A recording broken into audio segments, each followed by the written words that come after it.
Hey there folks, how you doing today? Welcome back to the channel. Please bear with any background racket that you might hear throughout this production. We are on location where life happens, and sometimes there's stuff going on over there that can be heard in here. We're not going to let it get in the way of the fun that we have in store for you here today. On the table in front of me is our Stevens Model 334 rifle in .308 Winchester. This has been a fan favorite here on the channel. A lot of folks have chimed in on this one. It's been a really neat project from the get-go.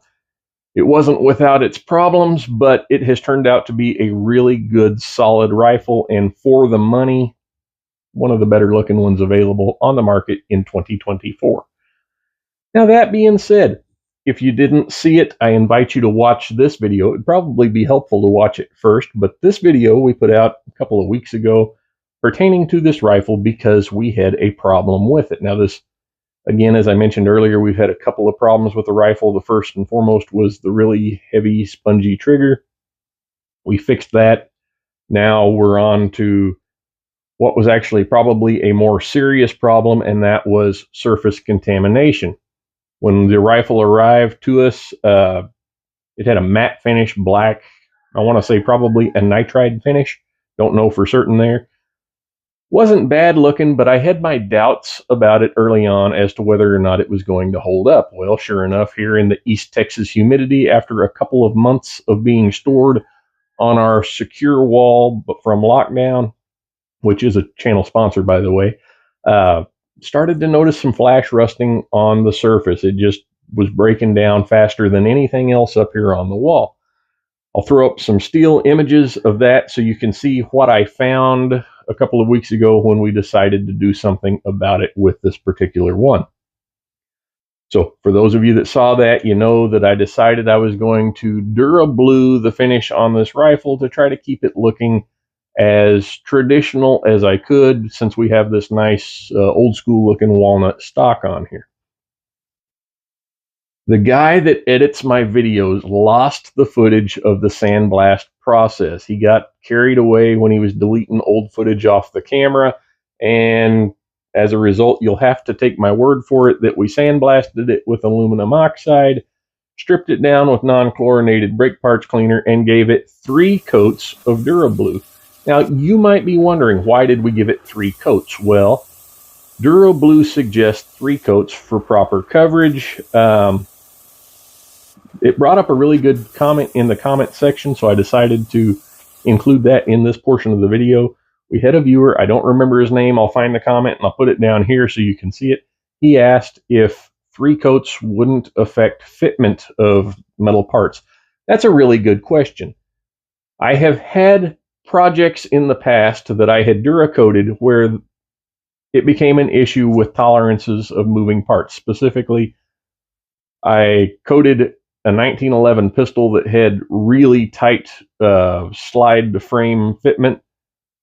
After applying the coat to the frame, it took a little bit of effort to wear the coating down on the rails to where it would function properly afterwards. So yes, that certainly can be an issue. With this particular rifle, it wasn't. Now, I didn't do anything to keep the finish out of the inside of the receiver when I was applying it, other than I was careful not to get much of it in there.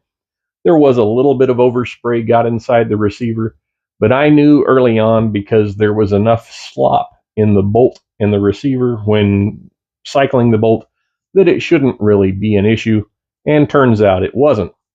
But great question, and I'm glad you brought that up, because that is probably something on the minds of a few folks.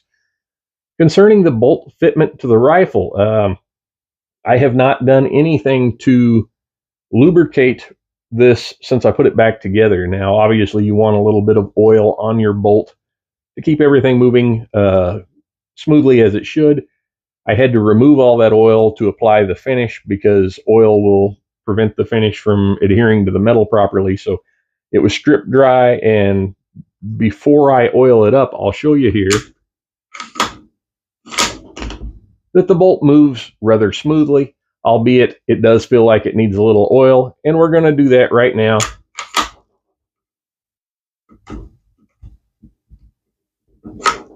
With the application of a little of this Hoppy's number 9 lubricating oil. Just spray a little of that on the head of the bolt. Get it all put back together, work it back and forth a couple of times, and I can already tell that helped quite a bit. Now, if you had done this to a rifle and you noticed that now the bolt was real stagey, didn't want to cycle properly, what I would suggest would be get a little valve lapping compound, put it on the bolt, work it back and forth through there a few times, clean it up good, oil it, and you'd probably be good to go. Getting a little overspray of Duracoat or Cerakote on the inside of the receiver is not the end of the world. You do want to try to keep it out of the chamber and out of the end of your barrel when you're applying it, though. Before I remount our Optic, which for those of you that didn't see it before, the Optic on this rifle is this Crimson Trace 3-9x40 brushline BDC rifle scope. This was provided to us by the folks over at Crimson Trace, Wheeler Engineering that made this fat wrench, Lockdown that made the secure wall behind us. They are all American outdoor brands. They are loyal supporters of the work that we do here on this channel. And to say thanks, I'd ask that you watch this word from our sponsor. If you are watching this, then you probably know that Crimson Trace has a long and reputable history producing quality laser products for the firearms industry, such as the LS250 laser saddle shown here on the Mossberg Shockwave. But did you know they now have a full line of quality accessories to include both red and green laser sights, tactical lights, electronic sights, and rifle scopes to rival other premium brands on the market today? From the novice outdoorsman to the tactical professional, Crimson Trace offers a wide range of budget-friendly to premium rifle scopes to meet your operational needs, all backed by their no-hassle limited lifetime warranty. Check them out now and use promo code J10 to save 10% off your next purchase. Now, before I get the scope remounted, I'll show you here in real time what the finish looks like on this rifle. Keep in mind, folks, this is a $400 gun out of the door, and as an import and a low-budget gun, you can expect things like the surface of the metal to lack some of the fit and finish that you might see on a higher-end project. The original finish on this rifle was a matte black. This new glossy blue really shows surface imperfections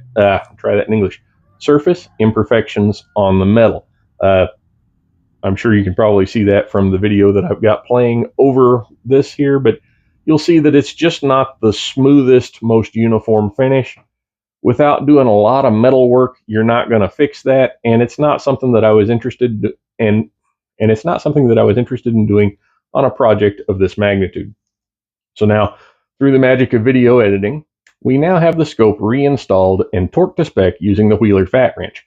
So now I got to get back out to the range with this thing and make sure that the zero didn't move too much from taking the scope off. Should be pretty close, but for a hunting rifle, you really want to give the courtesy to whatever it is you're pointing the thing at come opening day to know for sure that your bullets are going to impact where you want them to. So anytime you take an optic off of a rifle, I suggest you put it on paper before you put it on an animal.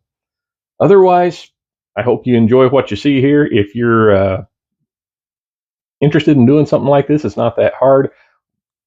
I didn't show a whole lot of the process on this video, but I have several videos available that show various ways of installing finishes on firearms. So if you get a chance, jump over there and check those out.